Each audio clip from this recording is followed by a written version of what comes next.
So it's day 14. It's also Valentine's Day, so happy Valentine's Day to those that celebrate it. We don't really.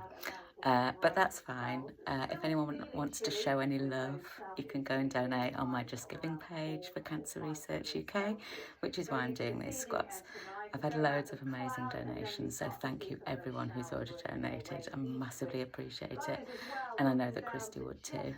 I'm going to do some sumo squats today. I've had a bit of a sweaty workout this morning, so I'm all pumped and ready for it.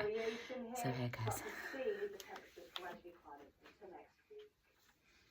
And that's it from me. I'll hand you back to Sultan as in half an hour.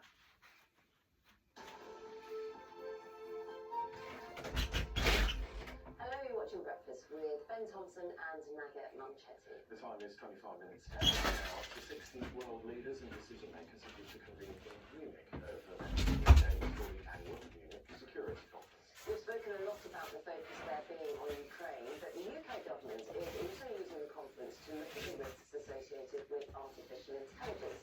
Let's talk to the Technology Secretary, Peter Kyle. Peter Kyle, thanks very much for joining us from Munich. Okay, let's start with what your focus is in terms of technology and what perhaps might be changing. Thanks, Naga. It's really good to be with you right here from Munich, where world leaders are coming here to discuss the real challenges that the globe faces when it comes to security. And one of the things that we're talking about here, and I'm talking about, is the emerging threats when you look to the future. AI is an incredible opportunity for our economy and society and the globe as well, but there are some emerging challenges. You know, we have the AI Safety Institute in government, in my department. I'm renaming it and repurposing it.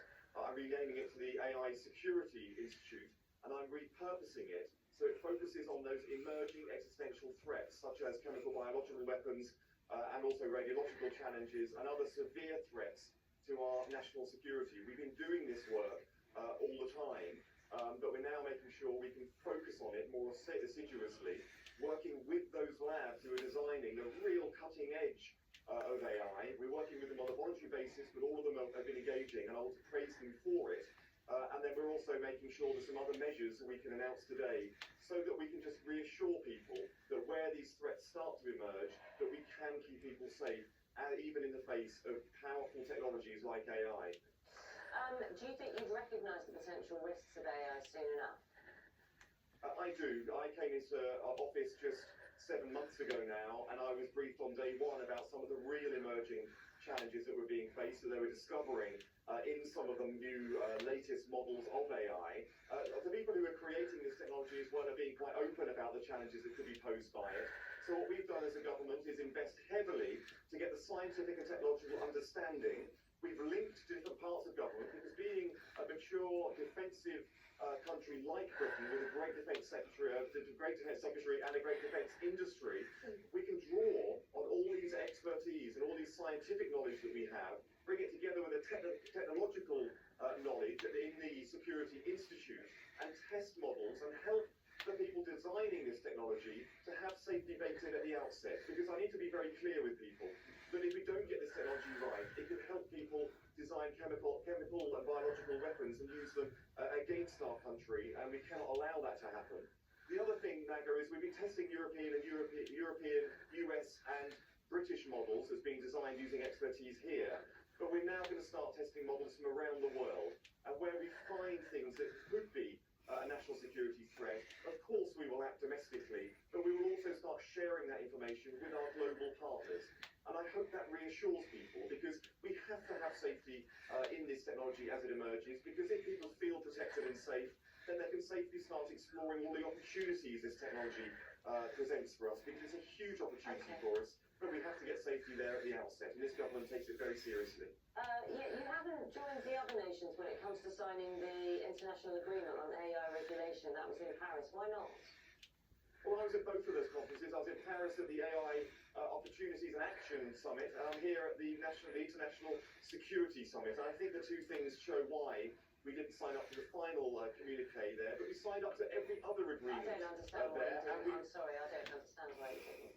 Well, that agreement actually didn't have the focus we needed on national security. And in fact, we argued very hard that the insight we're now getting in the Security Institute was pointing to some things that we wanted to have in that final communique. Now, we agreed to all of the other aspects of the communique, but it would have been quite strange for me to sign a communique earlier in the week, which didn't actually reflect the national security challenges that need to be taken seriously, and then at the end of the week, sign up and announce some of the things I'm announcing today about the repurposing for those existential national security challenges. But I have to tell you, the President Macron and the French team there and all the people we met at that summit, they did engage very fulsomely on it, and I think when we move forward, you'll start to see more reflection based on the work that we're doing. So let me ask you, would it be fair to say that the UK is better protected in terms of national security against AI, in your opinion, than those 60 who did sign that communique?